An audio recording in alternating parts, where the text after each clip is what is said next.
यदि एपी में एनवा पद दिया रहे या सामान्य पद का रूप दिया रहे या एनवा पद का रूप दिया रहे, उसमें से आपको पूछ दे कि प्रथम पद क्या होगा, मतलब पहला टर्म आपका क्या होगा, A1 क्या होगा या सार्वधातुक क्या होगा, यानी D का मान क्या होगा, यानी A का मान क्या होगा। इस स्थिति में आप कैसे पहचानेंगे, शॉर्टकट ट्रिक के माध्यम से आपको बताऊंगा। ठीक है, जैसे ये इसको बनाने जाएंगे तो काफी लंबा समय लग जाएगा, इसलिए इसको शॉर्टकट के माध्यम से आपको बताऊंगा। जैसे क्वेश्चन है, यदि समांतर श्रेणी का सामान्य पद 5n-7 है तो इसका प्रथम पद क्या होगा। प्रथम पद भी लिखा हो सकता है, इसकी जगह पर ए का मान क्या होगा, ए का मान क्या होगा। ठीक है, अब इस क्वेश्चन में देखिए, समांतर श्रेणी का nवा पद 5 - 3n 4, इसका सार्वधातुक क्या होगा। सार्वधातुक की जगह पे डी का भी मान पूछ सकता है।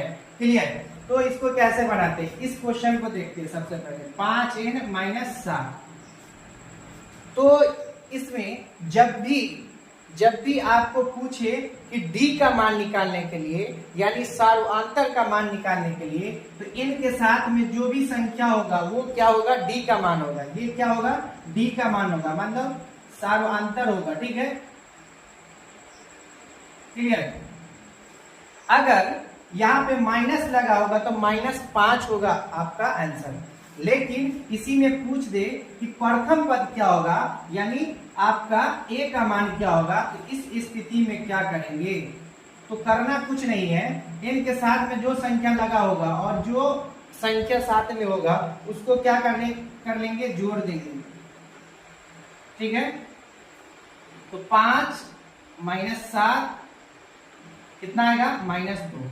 तो इसमें क्या निकाले, प्रथम पद यानी ए का मान निकालने के लिए क्या करते हैं, जो n के साथ में लगा होगा उस संख्या को और जो बाकी जो संख्या होगा उस दोनों आपस में उसको क्या कर लेंगे, जोड़ देंगे। यहाँ तो माइनस है इसलिए घट रही है, अगर प्लस रहता तो क्या हो जाता है, 7 - 5 - 12 हो जाता है। ये माइनस था इसलिए बड़े में से घटा, बड़े का साइन डाले -2, तो ये ऑप्शन आपका कौन सा होगा, ये डी होगा।